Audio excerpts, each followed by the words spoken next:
So the first type of poem that we're going to talk about is called free verse. This is where you have the freedom to express yourself however you wish. It does not have a specific form. It could be any length.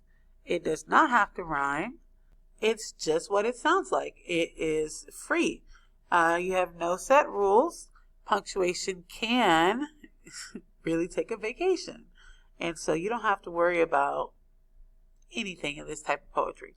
This is just you writing whatever you want, however you want. It's all up to you. Here, our example is sweets. Candy tastes sugary sweet. Vacation makes my mood sweet. Making brownies always smells sweet. And love makes my heart sweet. So on this slide, you are going to write your own free verse. Again, it is free. You are free to write about whatever you want that is school appropriate.